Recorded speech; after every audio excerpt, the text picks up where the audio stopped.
आपने full cash में 820 लाख की एक लैम्बोर्गिनी कार खरीदी और सिस्टम ने उल्टा आपको बहुत ज्यादा पैसे खर्च करने की वजह से 1640 लाख का एक्स्ट्रा बोनस दे दिया। अपने अकाउंट में 8 अंकों का बैलेंस देखकर आप सीधे हाईचेंग के सबसे बिग बैंक पहुंचे और वहां 2 करोड़ कैश जमा करने को कहा, पर काउंटर पर बैठी महिला कर्मचारी ने आपको कोई पागल समझ लिया। तुमने कितना कहा? काउंटर मैनेजर ने अचानक सिर उठाया। उसका चेहरा हैरानी से भरा था, जैसे वह किसी धोखेबाज को देख रही हो। आपने बेबसी से अपनी बात दोहराई, 2 करोड़ जमा करने हैं। अगर तुम इसे हैंडल नहीं कर सकती तो अपने सीनियर को बुलाओ। यह सुनकर उस महिला मैनेजर ने एक अजीब हंसी हंसते हुए कहा, छोटे भाई, ये बैंक है, कोई बच्चों के खेलने की जगह नहीं है। आपका सब्र टूट गया। आपने जोर से टेबल पर हाथ मारा। उस भयंकर आवाज से सबका ध्यान आपकी तरफ आ गया। काउंटर मैनेजर आपके इस कदम से सहम गई और कांपती आवाज में बोली, यह क्या बदतमीजी है? पुलिस बुलाऊं क्या? आपने ठंडी हंसी हंसते हुए कहा, बुलाओ पुलिस। देखता हूं पुलिस तुम्हारी बात मानती है या मेरी। मैं यहाँ पैसे जमा करने आया हूँ और तुम्हारा बर्ताव इतना खराब है कि तुम काम करने से मना कर रही हो। सोचो पुलिस क्या करेगी। तभी बैंक के सुरक्षाकर्मी वहां आ गए। आपने सीधे उनके कप्तान से कहा, अपने सीनियर को बुलाओ, मुझे इस काउंटर मैनेजर की शिकायत करनी है। सुरक्षा कप्तान खुद भी उस महिला मैनेजर से परेशान था जो डिप्टी बैंक मैनेजर के साथ अपने करीबी रिश्तों के दम पर मनमानी करती थी। इसीलिए वह सच में अपने सीनियर को बुलाने चला गया। कुछ मिनटों के बाद डिप्टी बैंक मैनेजर झाइशु वहां पहुंचे। आपको इतना कम उम्र का देखकर वह सुरक्षा कप्तान पर बरस पड़े। एक छोटे से युवक की शिकायत पर तुमने मुझे यहाँ बुला लिया? उस महिला मैनेजर ने तुरंत झूठ बोलते हुए आपके खिलाफ कान भरने शुरू किए। सर, यह यहाँ हंगामा कर रहा है। उनका अंदाज देखकर आप समझ गए कि इन दोनों के बीच कुछ चक्कर है, पर आपने ध्यान न देते हुए सीधे झाइशु से कहा, आप डिप्टी बैंक मैनेजर झाइशु हैं? मैं यहाँ पैसे जमा करने आया हूँ, पर आपकी ये मैनेजर काम करने से मना करके मुझे बाहर निकाल रही है। झाइशु ने गुस्से में मैनेजर की तरफ देखा। मैनेजर ने घबराकर सफाई दी, सर, ये झूठ बोल रहा है। मैंने जब इससे पूछा कि कितने पैसे जमा करने हैं तो इसने 2 करोड़ कहा। ये सिर्फ परेशान करने आया है। 2 करोड़! ये सुनते ही पूरे बैंक में शोर मच गया। सब लोग आपस में बातें करने लगे। झाइशु ने शकबरी नजरों से आपको देखा और पूछा, क्या ये सच है? तुम 2 करोड़ जमा करना चाहते हो? पैसे कहाँ हैं? आपने पूरे भरोसे के साथ कहा, पहले मेरा कार्ड बनाओ, पैसे अपने आप आ जाएंगे। मेरे पास फालतू समय नहीं है, जल्दी से कार्ड बनाओ और भारी पेमेंट की परमिशन भी चालू करो। झाइशु ने मन ही मन एक चाल चली और खुद आपका कार्ड बनाने लगा। उसने सोचा कि जैसे ही कार्ड बनेगा और उसमें पैसे नहीं आएंगे, वह पुलिस बुलाकर आपको जेल भिजवा देगा। जैसे ही कार्ड तैयार हुआ, झाइशु ने कहा, अब अपना वादा पूरा करो। आपने मन में सिस्टम से कहा, सिस्टम, पूरा कैश निकालो। सिर्फ 2 सेकंड में सिस्टम का मैसेज आया कि काम हो गया। आपके चेहरे पर एक मुस्कान आ गई। आपने झाइशु से कहा, चेक करो, शायद 2140 लाख आ चुके हैं। झाइशु ने बिना मन के सिस्टम को रिफ्रेश किया, पर जैसे ही उसने स्क्रीन पर इतने सारे जीरो देखे, उसके होश उड़ गए। ये तो सच में 2140 लाख हैं। पूरे बैंक में सन्नाटा छा गया। सब लोग आपको जलन और हैरानी से देखने लगे। झाइशु का बर्ताव तुरंत बदल गया। वह हाथ जोड़कर माफी मांगने लगा, अरे सर, हमसे बहुत बड़ी भूल हो गई, कृपया हमें माफ करें। आपने हाथ के इशारे से उसे शांत किया और अपने कार्ड पर बिना सीमा के पेमेंट की परमिशन मांगी। साथ ही भरोसा दिया कि इस अकाउंट में पैसे और बढ़ते जाएंगे। झाइशु ने तुरंत सिर हिलाकर आपकी हर बात मान ली। आखिर आप उसके लिए कुबेर का खजाना जो थे। आप जाने के लिए घूमे, पर तभी आपको कुछ याद आया। आपने झाइशु से कहा, वैसे मेरी उस शिकायत का क्या हुआ? यह सुनते ही वह महिला काउंटर मैनेजर तुरंत आपके पैरों में गिर गई और रोने लगी। झाइशु समझ गया कि अब क्या करना है। अपने खास रिश्ते को किनारे रखकर उसने सबके सामने चिल्लाकर कहा, शु, तुमने अपने काम में लापरवाही की है और बैंक का नाम खराब किया है। मैं तुम्हें अभी नौकरी से निकालता हूँ। वह महिला रोती बिलखती रही, पर 2 सुरक्षा कर्मियों ने उसे उठाकर बाहर कर दिया। इस सब के बाद आप डिप्टी बैंक मैनेजर के सलाम लेते हुए शान से बैंक से बाहर आ गए। कौन सोच सकता था कि सिर्फ 3 दिन पहले तक आप एक आम से इंसान थे जो अपनी प्रेमिका के लिए एक फोन खरीदने के लिए 40 डिग्री की भयंकर गर्मी में पार्ट टाइम काम कर रहा था। जब आपने अपनी 3 महीने की मेहनत से खरीदा हुआ 4999 रुपए का नया स्वदेशी फोन उसे दिया, तो उसके चेहरे का रंग उड़ गया। चंग युए ने अपना मुंह बनाया और नफरत से बोली, शेनहाओ, मैंने तुमसे कहा था कि मुझे एप्पल का फोन चाहिए, ये बेकार सा स्वदेशी फोन नहीं। आप हैरान रह गए और उसे समझाने की कोशिश करने लगे कि ये बहुत अच्छा फोन है, पर उसने आपकी एक न सुनी। उसका पत्थरीला चेहरा देखकर आपको स्कूल के वो दिन याद आए जब वह आपके साथ अपना नाश्ता शेयर करती थी। आपका दिल पिघल गया और आपने कहा, ठीक है, मैं इसे बदल लाता हूँ। पर जैसे ही आप पलटे, एक महंगी BMW 325 कार वहां आकर रुकी। उसमें से सोंगकाई नाम का एक अमीर बाप का बेटा बाहर आया। आपको लगा कि आपकी प्रेमिका आपके लिए वफादार है, पर अगले ही पल जो हुआ उसने आपके होश उड़ा दिए। सोंगकाई आगे बढ़ा और उसने सबके सामने चंग युए को अपनी बाहों में भर लिया। आपके दिमाग में जैसे धमाका हुआ। आप चिल्लाए, सोंगकाई,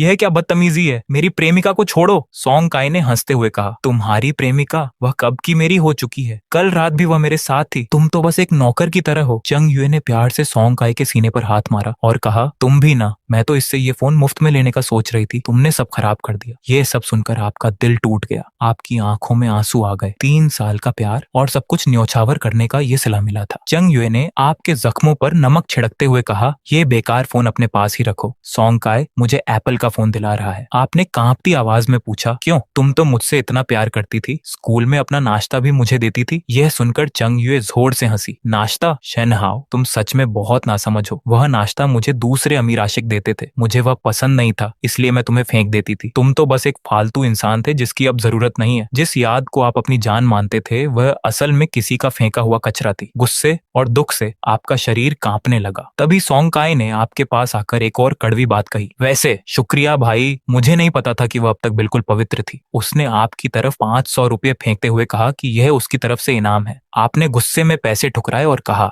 ऐसी बेकार चीज तुम्हें ही मुबारक हो, और आप वहां से जाने लगे। ये सुनकर सॉन्ग काय को गुस्सा आ गया। उसने पीछे से आपको एक जोरदार लात मारी, आपका सिर जमीन से टकराया, खून बहने लगा और आप बेहोश हो गए। चंग युए ने नकली चिंता दिखाते हुए अस्पताल ले जाने की बात कही, पर सॉन्ग काय ने कहा, मरने दो इसे, चलो यहाँ से। और वे दोनों वहां से चले गए। जब आपको होश आया तो आसमान में काले बादल थे और बारिश हो रही थी। आप किसी तरह चलते हुए यूनिवर्सिटी के गेट तक आए। तभी एक शानदार रोल्स रॉयस कार आपके सामने रुकी। उसमें से एक अमीर पति पत्नी उतरे। आपको देखते ही वे चिल्लाए, शेन हाओ। आपको चक्कर आया और आप फिर से बेहोश हो गए। बेहोशी की हालत में आपके दिमाग में एक आवाज गूंजी, बधाई हो, आपका सिस्टम एक्टिवेट हो चुका है। आप जितने पैसे खर्च करेंगे आपको उसका दुगना फायदा मिलेगा। सिस्टम, आपके पास तो 100 रुपये भी नहीं थे, आप क्या खर्च करते? जब आपकी आंखें खुली तो आप अस्पताल के एक बेहतरीन कमरे में थे। वही अमीर पति पत्नी आपके सामने थे और महिला की आंखों में आंसू थे। आप उन्हें धन्यवाद कहने ही वाले थे कि उस महिला ने एक डीएनए रिपोर्ट दिखाई। शेन हाओ, मैं तुम्हारी असली माँ हूँ। रिपोर्ट पर सगा बेटा लिखा देखकर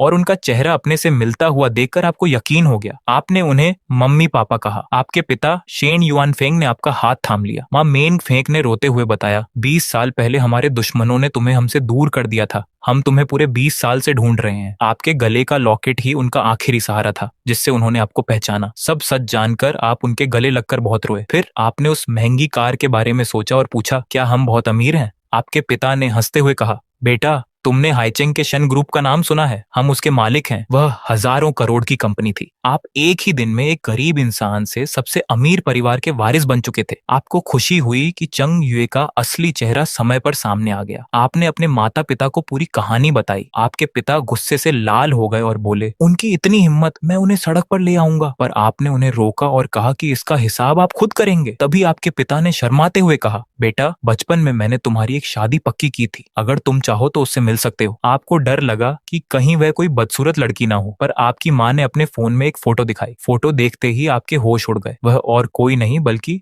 आपकी यूनिवर्सिटी की सबसे खूबसूरत युवती लिन वॉन्टिंग थी। आपने हैरानी से पूछा, यह लिन वॉन्टिंग है? आपके पिता ने कहा, अगर तुम्हें पसंद नहीं है तो हम यह रिश्ता खत्म कर देंगे, कुछ पैसे ही तो देने होंगे। आपने तुरंत मना किया और कहा, ऐसी बात नहीं है, बस मैं अभी खुद को उसके काबिल नहीं समझता, पर कॉलेज खुलने पर मैं उससे बात करूंगा। आपके माता पिता इस बात से बहुत खुश हुए। फिर आपने झिझकते हुए कहा, मम्मी, मुझे कुछ पैसों की जरूरत थी। आपके पिता जोर से हंसे, बेटा, हमारे पास पैसों की कोई कमी नहीं है। उन्होंने एक ब्लैक कार्ड निकाला, इसमें 500 लाख हैं, खर्च करो। फिर एक और कार्ड निकाला, कम है तो यह भी रख लो। आप इतनी रकम देखकर हैरान रह गए और एक कार्ड वापस कर दिया। इसके बाद आप अपने माता पिता के साथ एक आलीशान 3 मंजिला बंगले में पहुंचे। वहां 4 नौकरों ने झुककर आपका स्वागत किया। आपके माता पिता काम के सिलसिले में बाहर चले गए और कह गए कि जो भी कार पसंद आए खरीद लेना। आपका कमरा किसी महल जैसा था, बेहतरीन कंप्यूटर, गेमिंग सिस्टम, सब कुछ वहां था। तभी आपने अपने सिस्टम को चेक किया। सिस्टम की ताकत बढ़ाने के लिए आपको 1 लाख खर्च करने थे। आपने सोचा कि क्यों ना अभी चलकर कुछ शॉपिंग की जाए। आप एक टैक्सी लेकर शहर के सबसे महंगे मॉल पहुंचे। आपका मकसद एक बेहतरीन वॉच खरीदना था।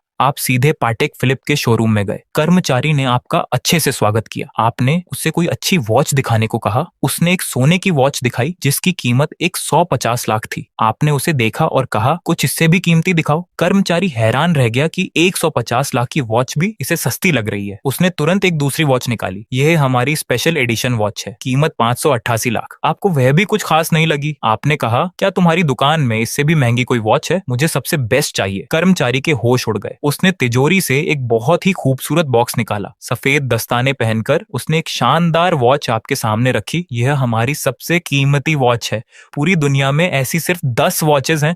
इसकी कीमत 1980 लाख है। वह वॉच सच में बहुत खूबसूरत थी। आपने उसे पहनकर देखा और कहा, ठीक है, इसे पैक कर दो, मैं इस कार्ड से पेमेंट करूंगा। जब पेमेंट का मैसेज आया तब जाकर उस कर्मचारी को यकीन हुआ। पर आप यहीं नहीं रुके, आपने एक और 30 लाख की वॉच भी साथ में पैक करवा ली। जब आप हाथ में कीमती गिफ्ट बैग लेकर और कलाई पर नई वॉच पहनकर दुकान से बाहर आए तो सामने आपको कोई जाना पहचाना चेहरा नजर आया, शेन हाओ। तभी वहां अचानक आपकी पूर्व प्रेमिका की 2 सहेलियां जोयू और तियनचिंग आ गईं। सच में बहुत खराब किस्मत थी। आपने अपने चेहरे पर गुस्सा दिखाया। आपका उनसे बात करने का बिल्कुल मन नहीं था, इसीलिए आपने उन पर ध्यान नहीं दिया और घूमने लगे। पर वे दोनों तुरंत गुस्से में आ गईं और भागकर आपका रास्ता रोक लिया। जाओ यू ने हैरानी से चिल्लाते हुए कहा, शेन हाओ, तुम्हारी इतनी हिम्मत कि तुम हमें देखकर भी अनदेखा कर रहे हो। आप शांत रहे और ठंडी आवाज में बोले, मैंने सुन लिया। पर उससे क्या? तियनचिंग का गुस्सा बढ़ गया और उसकी उंगलियां कांपने लगी। तुमने सुन लिया, फिर भी तुम जा रहे हो। आपका सब्र अब खत्म हो चुका था। क्या तुम दोनों बीमार हो? तुमने आवाज दी तो क्या मुझे जवाब देना ही होगा? तुम्हारी हैसियत ही क्या है? जाओ यू ने तुरंत अपनी आखिरी चाल चली। शेन हाओ, तुम हमसे बदतमीजी कर रहे हो। देखना, मैं अभी चंग युए को सब बताती हूँ। आपका फालतू बात करने का मन नहीं था, पर वे दोनों दीवार की तरह सामने खड़ी थी। आपने कहा, अच्छा, इंसान रास्ते से हट जाता है, हटो यहाँ से। तभी जाओ यू की नजर किसी चुंबक की तरह सीधे आपकी कलाई पर जाकर रुक गई। वह जोर से चिल्लाई, पटेक फिलिप। शेन हाओ,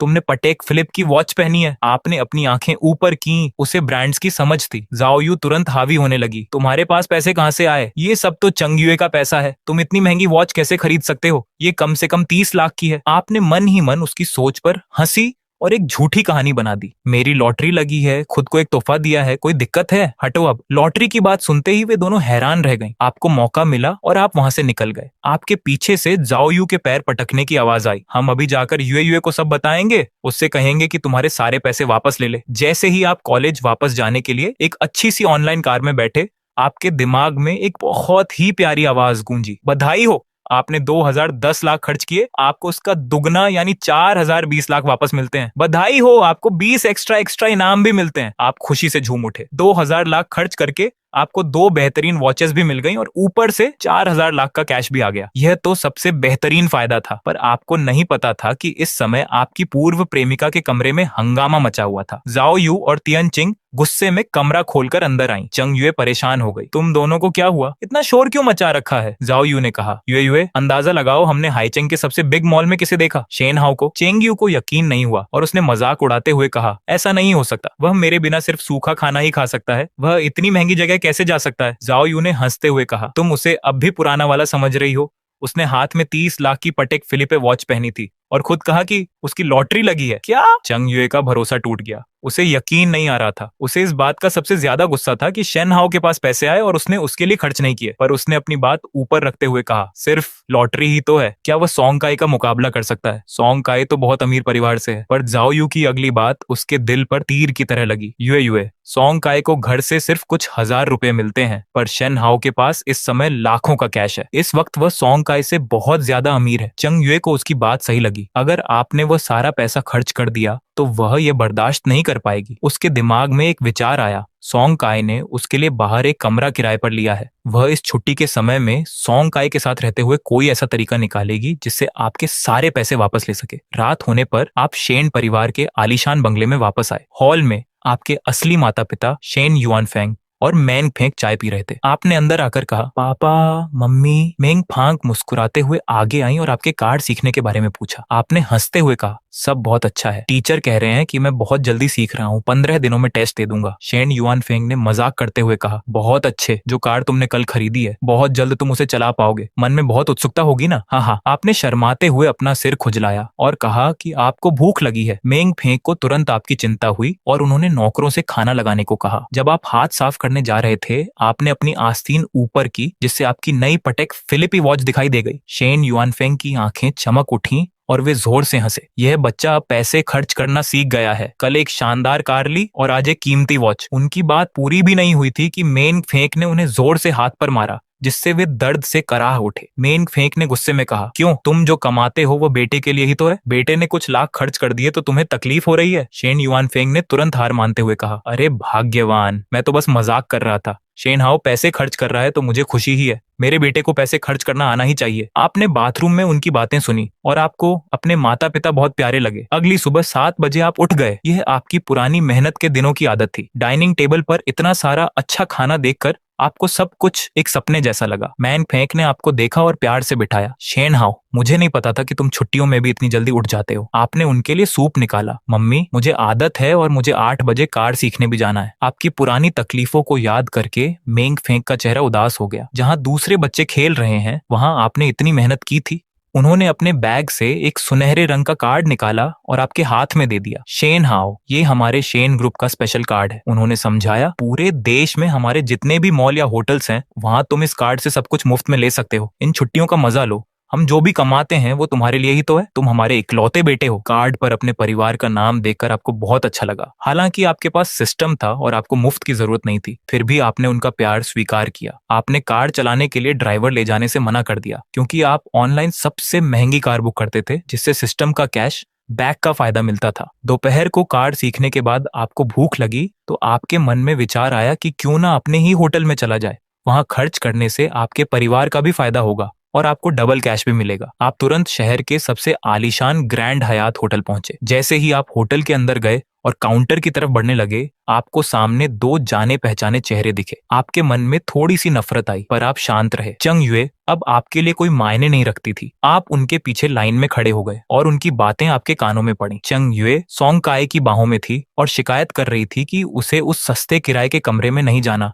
उसे इसी होटल में एक और रात रुकना है। आपको याद आया कि जब आप बाहर रुकने को कहते थे तो वह हमेशा मना करती थी, पर अमीर इंसान के सामने वह खुद सब कर रही थी। सोंग काय ने पैसे बचाने का बहाना बनाया और उसे एक नया बैग दिलाने का वादा करके शांत किया। जैसे ही वे दोनों पीछे घूमे, उन्होंने आपको देख लिया। चंग युए हैरान रह गई। शेन हाओ, तुम यहाँ क्या कर रहे हो? सोंग काय ने गर्व से चंग युए को अपने पास खींच लिया और खुद को बड़ा दिखाने लगा। आपने उन पर बिल्कुल ध्यान नहीं दिया और काउंटर पर मौजूद महिला से रेस्टोरेंट का रास्ता पूछा। उसने मुस्कुराते हुए अपने साथी को आपको रास्ता दिखाने के लिए बुलाया। यह देखकर उन दोनों को बहुत गुस्सा आया। उन्हें लगा कि आप एक गरीब इंसान होकर बस नाटक कर रहे हैं। चंग युए ने गंदे तरीके से हंसते हुए कहा, शेन हाओ, तुम क्या दिखावा कर रहे हो? यहाँ के एक वक्त के खाने की कीमत इतनी है कि तुम्हें खुद को बेचना पड़ जाएगा। सोंग काय ने जोर से चिल्लाकर कहा, सब लोग देखो, ये इंसान कॉलेज से मिलने वाले गरीब बच्चों के पैसों पर यहाँ होटल में घूमने आया है। काउंटर पर मौजूद महिला कर्मचारी को गुस्सा आ गया। उसने सोंग काय को टोकते हुए कहा कि यहाँ शोर न मचाएं। आपको खुशी हुई कि आपके पिता के होटल के कर्मचारियों का बर्ताव बहुत अच्छा है, पर चूंकि वे दोनों खुद अपना मजाक उड़वाना चाहते थे तो आपने मुस्कुराते हुए सोंग काय की तरफ देखा। क्या तुम मुझसे एक शर्त लगाओगे? मैं आज यहाँ जितना भी खर्च करूंगा तुम्हें भी उतना ही खर्च करना पड़ेगा। क्या तुम्हें हिम्मत है? सोंग काय को बहुत गुस्सा आया। उसे यकीन नहीं था कि तुम जैसे गरीब इंसान में उसे चुनौती देने की हिम्मत है। चेंग युए को याद आया कि कल उसकी सहेली ने बताया था कि तुम लॉटरी जीते हो, पर वो सोंग काय से ज्यादा खर्ची करवाकर अपने लिए बैग लेना चाहती थी। इसीलिए उसने ये बात छुपाई और सोंग काय को भड़काती रही। चेंग युए ने तंज कसते हुए कहा,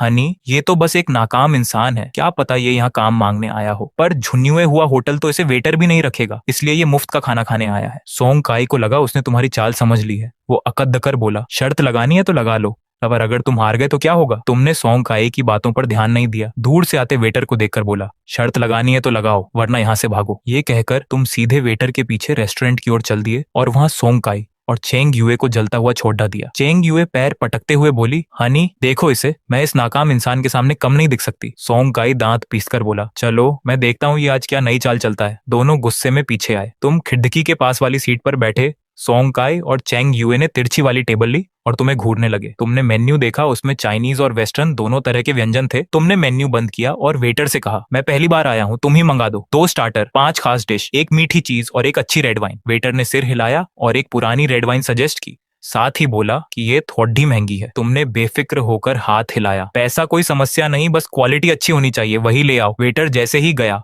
सोंग काय ने तुरंत दूसरे वेटर को बुलाया और तुम्हारी तरफ इशारा करके बोला, जो उस टेबल पर आया है वही सब मुझे भी चाहिए। तुमने ये सब सुना और मन में मुस्कुराए, सोचा ये काफी नहीं है। अगले ही पल तुमने आवाज तेज करते हुए वेटर को बुलाया, हाँ आज रात मैं यहीं रुक रहा हूँ, मुझे सबसे महंगे वाला प्रेसिडेंट स्वीट दे दो। सोंग काई ने टेबल पर हाथ मारा और चिल्लाया, शेन हाओ, क्या पागल हो गए हो? पता है एक रात का कितना पैसा लगता है? 10 लाख। तुम अपनी पूरी लाइफ बेच दो तो भी नहीं भर पाओगे। तुमने मासूमियत से हाथ फैलाए। मैं कमरा बुक कर रहा हूँ, तुम्हें क्या तकलीफ है? हिम्मत है तो तुम भी करो, नहीं तो हार मानकर निकल लो। वेटर ने भी सोंग काई को चेतावनी दी कि वो तमाशा न करे, वरना गार्ड बुलाने पड़ देंगे। सोंग काई का चेहरा गुस्से से लाल हो गया, पर चेंग युए ने आग में घी डाला। हनी, 10 लाख ही तो है, तुम्हारे पास करोड़ों की संपत्ति है, तुम इस नाकाम इंसान से कैसे हार सकते हो? सोंग काई ने दांत पीसे, सोचा उसे अपनी बचत का पैसा इस्तेमाल करना ही होगा। वो वेटर से बोला, वेटर मुझे भी प्रेसिडेंट स्वीट चाहिए, एक रात के लिए। सोंग काई को ऐसे परेशान देखकर तुम्हें बहुत मजा आया, पर ये तो बस शुरुआत थी। आधे घंटे बाद खाना मेज पर आने लगा। Australian lobster, king crab, black abalone से पूरी मेज भर गई। तुम बहुत भूखे थे, तुमने खाना शुरू कर दिया। सामने बैठे सोंग काई ने जब अपनी मेज पर इतनी महंगी चीजें देखी तो उसका शरीर कांपने लगा। सिर्फ एक किंग क्रैब 8,888 का था। ये पूरी मेज कम से कम 50 से 60,000 की थी। वो चिल्लाया, शेन हाओ, क्या तुम पागल हो गए हो? क्या तुम इसका भुगतान कर पाओगे? तुमने खाना खाते हुए शांति से कहा, मैं भुगतान कर पाऊंगा या नहीं, ये सोंग साहब को सोचने की जरूरत नहीं। अगर खाना नहीं खा सकते तो मेरी नजरों से दूर हो जाओ। सोंग काई को बहुत गुस्सा आया, पर वो होटल में तमाशा नहीं कर सकता था। वो खाना वापस करना चाहता था, पर चेंग युए ने बिना सोचे खाना शुरू कर दिया। सोंग काई का सिर घूमने लगा, पर उसे लगा कि पैसा तो उसका खर्च हो रहा है, तो ना खाना नुकसान है, इसलिए वो मन ही मन तुम्हें कोसते हुए खाने लगा। कुछ मिनट बाद वेटर वाइन लेकर तुम्हारे पास आया और गिलास भरा। तुमने घूंट लिया, ये तुम्हारे लिए पहली बार था। तुमने मन ही मन कहा कि अमीरों की लाइफ वाकई शानदार होती है। हालांकि सामने बैठे सोंग काई ने जब ये वाइन देखी तो वो बेहोश होने ही वाला था। ये 58,888 वाली वाइन थी। सोंग काई देखता रह गया कि उसके बैंक खाते का बैलेंस खत्म होता जा रहा है। उसे परेशान देखकर तुम्हें बहुत अच्छा लगा। इसके बाद तुमने चेंग युए को देखा। इस औरत को पता था कि लॉटरी वाली बात झूठ है, फिर भी वो सोंग काई को नहीं रोक रही थी ताकि उसे कुछ मिल सके। पर तुम उसे कामयाब नहीं होने दोगे। बिल भरते समय तुमने देखा कि प्रेसिडेंट स्वीट और वाइन मिलाकर करीब 20 लाख का खर्च हुआ। तुम्हें लगा कि ये खर्च कम है। वेटर बिल लेकर आया। तुमने देखा सोंग काई कांपते हुए अपने कार्ड दे रहा था। कई बार स्वाइप करने के बाद ही भुगतान पूरा हुआ। तुम जोर से हंस पड़े। सोंग काई गुस्से में बोला, तुम नाकाम इंसान हंस क्यों रहे हो? हिम्मत है तो खुद भुगतान करो, मुफ्त का खाना खाकर जेल जाने को तैयार रहना। तुमने ठंडी मुस्कान के साथ अपना कार्ड वेटर को दिया। अगले ही पल मशीन ने रसीद निकाल दी। वेटर ने मुस्कुराकर सिर हिलाया, शेन सर, आपका बिल भर गया है, फिर आने का निमंत्रण है। सोंग काई और चेंग युए दंग रह गए।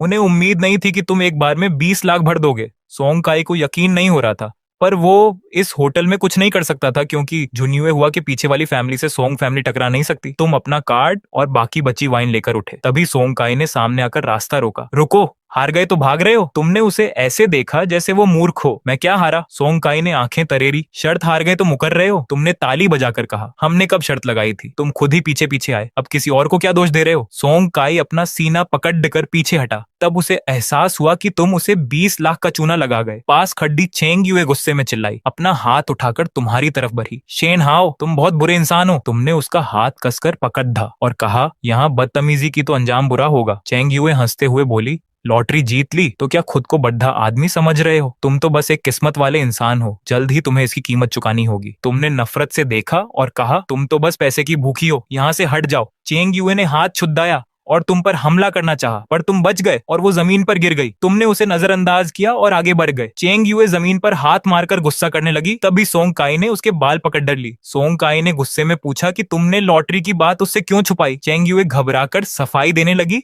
और उसे खुश करने के लिए रात को साथ रहने का वादा किया। सोंग काई मान गया और उसे खींचते हुए लिफ्ट की तरफ ले गया। उसने चिल्लाते हुए कहा कि आज रात के 10,000 के रूम का पूरा मजा लूटना है। पर उसे क्या पता था कि चेंग युए मन ही मन उसका मजाक उड़ा रही थी। अब तुम प्रेसिडेंट सूट में थे और एक नया प्लान बना रहे थे। सोचा कि क्यों ना इन दोनों की मदद की जाए। तुम्हें पता था कि सोंग काई रूम में जाकर कुछ सामान ऑनलाइन मंगाएगा, तो तुम चुपके से रिसेप्शन पर गए और अपना ब्लैक कार्ड दिखाया। मैनेजर कार्ड देखकर कांप गया और घुटने टेकने ही वाला था। तुमने उसके कंधे पर हाथ रखा और कहा कि तुम शेन कंपनी के खोए हुए बेटे हो। मैनेजर को लगा तुम चेकिंग पर आए हो, पर तुमने उसे सोंग काई के ऑर्डर के सामान में छेद करने को कहा, ये कहकर कि तुम दोस्त की फैमिली प्लानिंग में हेल्प कर रहे हो। मैनेजर की तो हवा निकल गई, पर तुम्हारे डर से वो मान गया। सब सेट करके तुम अपने रूम में आराम से खेल का मजा लेने आ गए। तभी तुमने सिस्टम ओपन किया और देखा कि तुम्हारे पास 20 नॉर्मल रिवॉर्ड्स जमा हो गए हैं। तुमने 10 रिवॉर्ड्स मिलाकर एक मिडिल रिवॉर्ड लिया और तुम्हें मिल गई शहर की शियांग्यू स्ट्रीट की 10 लगातार शॉप्स। ये शहर की सबसे महंगी जगह है, जहां एक शॉप की कीमत 5 से 6 लाख है, यानी अब बिना कुछ किए हर साल 5 लाख की कमाई फिक्स। तभी मैनेजर का मैसेज आया कि काम हो गया है। तुमने खिड़की के बाहर देखकर एक फीकी हंसी दी। इसके बाद तुमने फिर से रिवॉर्ड्स को मिलाया, पर इस बार सिर्फ 10 पॉइंट मिले। तुमने वो पॉइंट्स अपनी बॉडी पर खर्च किए और तुम्हें एक अलग ही ताकत महसूस होने लगी। तुम अब आसानी से कई लोगों को सबक सिखा सकते थे। जैसे ही होटल के बाहर निकले, फिर से सोंगकाई और चेंग यूए मिल गए। चेंग यूए का चेहरा लाल था और सोंगकाई बहुत थका हुआ लग रहा था। तुम्हें सब समझ आ गया। सोंगकाई ने तुम्हें देखते ही चिढ़ाना शुरू किया और कहा कि तुम्हारी गर्लफ्रेंड अब उसके साथ है। तुमने मन में सोचा पर बाहर से दुखी होने का नाटक किया। सोंगकाई और खुश हो गया और चेंग यूए को चूम कर तुम्हें चिढ़ाया। सोंगकाई चिल्लाया, शेन हाओ, तुम तो बस एक लूजर हो। तुम गुस्से का नाटक करते हुए उसकी तरफ बढ़े। सोंगकाई को लगा तुम मारने आ रहे हो तो पीछे हट गया, पर तुमने उसका हाथ पकड़ डाकर जोर से दबाया और कहा, बधाई हो, तुम दोनों को बहुत सारा प्यार। ये कहकर तुम टैक्सी में बैठ गए और वो दोनों हैरान रह गए कि तुम्हारा बहुत सारा प्यार कहने का क्या मतलब था। आधे घंटे बाद तुम शियांग्यू स्ट्रीट पहुंचे। तुम्हारे बैग में 10 शॉप्स के पेपर थे। तुमने देखा कि सभी शॉप्स की लीज खत्म हो गई थी और 2 ने तो आधे साल से रेंट भी नहीं दिया था। तुम रेंट न देने वाली एक 168 नंबर वाली शॉप पर गए, जहां एक कपड़े की दुकान थी। अंदर जो क्योंग नाम की औरत बैठी थी। तुमने अपने ओनरशिप पेपर दिखाए। जो क्योंग को यकीन नहीं हुआ कि तुम उसके नए ओनर हो। दुकान बंद होने की कगार पर थी और तुम रेंट मांगने आ गए। तुमने साफ कहा, रेंट दो या 1 हफ्ते में खाली करो। उसने गुस्सा दिखाया और दुकान का शटर गिरा दिया। तभी एक तेज खुशबू आई और झो क्योंग तुम्हारे करीब आ गई। तुमने समझ लिया कि पुराने ओनर के साथ वो ऐसे ही रेंट सेटल करती थी। तुम्हें गुस्सा आया और उसे हटाते हुए कहा कि अपनी मर्यादा में रहो, 1 हफ्ते का टाइम दिया है। वो फिर से करीब आने की कोशिश करने लगी तो तुमने धमकी दी कि अगर नहीं हटी तो पुलिस बुला लोगे। उसने कहा कि तुम उसका ऑफर क्यों नहीं ले रहे, वो सब कुछ करने को तैयार है। तुमने बिना रुके उसे 2 हफ्ते में दुकान खाली करने का आखिरी मौका दिया और वहां से निकल गए। बाहर आकर तुमने चैन की सांस ली। फिर तुमने दूसरी कॉन्ट्रैक्ट फाइल खोली जिसमें 172 नंबर वाली ज्वेलरी शॉप का जिक्र था। तुम उलझन में एक ज्वेलरी शॉप में गए तो वहां की सेल्स गर्ल ने तुमको ऐसे देखा जैसे तुम कोई गरीब हो जो सिर्फ दुकान देखने आया है, खरीदने की औकात नहीं है। तुमने उस लड़की की बात पर ध्यान नहीं दिया, सीधे कागजात टेबल पर पटके और बोला कि ऑनर वांग हू को बुलाओ। पर उस लड़की ने तुम्हारी तरफ देखा तक नहीं, हाथ हिलाकर बोली, यहाँ से निकलो, और अकड़ दिखाते हुए बोली, हम यहाँ कभी रेंट नहीं देते। क्या पुराने ओनर ने तुमको नहीं बताया रेंट नहीं देते? सुनकर तुम हंसे, समझ गए कि ये लड़की वांग हू की कोई खास है। जैसे ही तुमने पुलिस को फोन करने के लिए मोबाइल निकाला, वो लड़की घबरा गई। खुद को वांग हू की बहन वांगलिन बताने लगी और बोली, जो कहना है मुझे कहो। पर तुम नहीं माने और पुलिस का नंबर दबा दिया। वांगलिन पूरी तरह से डर गई, चिल्लाने लगी, रुको रुको, मैं अभी अपने भाई को बुलाती हूँ। कॉल काटने के बाद वांगलिन को फिर से हिम्मत आ गई। वो ताना मारते हुए धमकी देने लगी, छोटे स्मार्ट लड़के, मेरा भाई अभी आ रहा है, कहीं ऐसा ना हो कि शक्ल बिगड़ जाए और बीवी ना मिले। 15 मिनट बाद 5-6 हट्टे कट्टे लोग गुस्से में दुकान में घुस आए। जो लीडर था वो बहुत भारी भरकम और खूंखार था। तुम समझ गए कि पुराने ओनर शायद इन लोगों से डरकर ही भाग गए थे और ये लोग अंदर आते ही दुकान का शटर नीचे कर दिए। तुम हैरान थे, रेंट वसूलने आओ तो हर कोई शटर ही क्यों गिराता है। वांग हू ने तुमको ऊपर से नीचे देखा, धुआं उड़ाते हुए बोला, छोटे, मैं कभी दुकान का रेंट नहीं देता। अगर अपनी भलाई चाहते हो तो आज ही दुकान मेरे नाम कर दो, वरना यहाँ से चलकर बाहर नहीं जा पाओगे। तुम हंस पड़े, आज के जमाने में भी ऐसे गुंडे। तुमने मोबाइल निकाला और ठंडे दिमाग से पूछा, पुलिस से डर नहीं लगता? वांग हू जोर से हंसा और अक्कड़ते हुए बोला कि पुलिस में उसकी जान पहचान है, पुलिस आएगी भी तो बस मामला रफा दफा कर देगी। उसने तुम्हारी फैमिली को भी धमकी दी। ये सुनकर तुमको हंसी आ गई। तुम अपनी नई ताकत को टेस्ट करना चाहते थे। तुमने उसे उकसाया, तो वांग हू भाई बहुत बड़े डॉन हो, क्या तुम्हें बदला लेने का डर नहीं है? वांग हू ने और नफरत से कहा, एक छोटी सी दुकान के लिए क्या नाटक कर रहे हो? मुझे दे दो, आगे से मैं तुमको प्रोटेक्ट करूंगा। तुम्हारा सब्र खत्म हो गया। तुमने फोन निकाला और बोला, रेंट दो वरना अभी पुलिस को बुलाता हूँ। वांग हू गुस्से से पागल हो गया,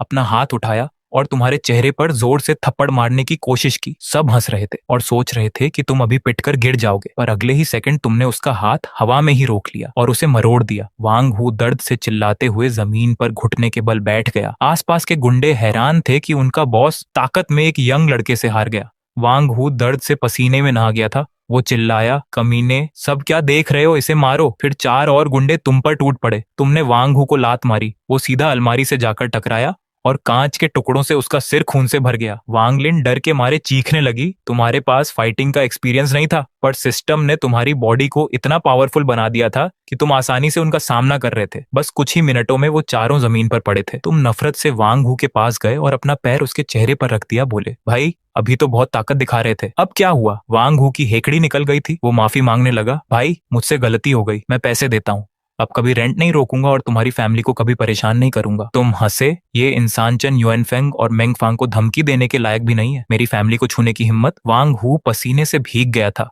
उसे समझ आ गया कि तुम्हारी बैकग्राउंड बहुत पावरफुल है। वो डर के मारे बोला, अब ऐसा नहीं करूंगा, मैं डबल रेंट दूंगा, साल का 1 मिलियन चलेगा। तुमने लात हटाई, काउंटर पर जाकर एग्रीमेंट निकाला, साइन करो, मुझे तुम्हारे पैसों की जरूरत नहीं है, साइन करके मुझे और भी दुकानें खाली करानी है। वांग हू कांपते हुए उठा, एग्रीमेंट साइन किया, तुरंत तुम्हारा वीचैट ऐड किया और 500,000 ट्रांसफर कर दिए। जाने से पहले वांग हू जख्म पकड़कर झुक गया। चैन गे, अब इस गली में कोई तुम्हें परेशान करेगा तो मैं उसे खुद देख लूंगा। आज से तुम मेरे बड़े भाई हो। तुमने फालतू बात नहीं की, बस सिर हिलाया और बाहर निकल गए। वांग लिन ने वांग हू से शिकायत की, भाई तुम सच में कैसे लुट गए? वो सिर्फ थोड़ा सा स्मार्ट है, उसमें कोई टैलेंट नहीं है। वांग हू ने उसे एक थप्पड़ जड़ दिया। क्या दिमाग खराब है तुम्हारा? इतनी कम उम्र में श्यांगयू कमर्शियल स्ट्रीट में इतनी सारी दुकानें हैं, क्या वो कोई आम इंसान हो सकता है? वांग लिन ने गाल पकड़ा और उसकी आंखें चमक उठी। तो क्या मैं उसे इम्प्रेस कर सकती हूँ? वो स्मार्ट भी है और अमीर भी। वांग हू हंसा, अपनी शक्ल देखी है, वो तुम्हें क्यों भाव देगा? तुम बदसूरत हो या तुम्हारा दिमाग काम नहीं करता? तुम दुकान से बाहर आए तो देखा आसपास की दुकानों वाले भी डर गए थे। तुमने अपने पास मौजूद पेपर्स देखे और पाया कि आसपास की सारी दुकानें तुम्हारी हैं, तो तुम सीधे दूसरी दुकान में घुस गए। एक को सबक सिखाने के बाद बाकी का काम आसान हो गया। बाकी की 8 दुकानों के ओनर ने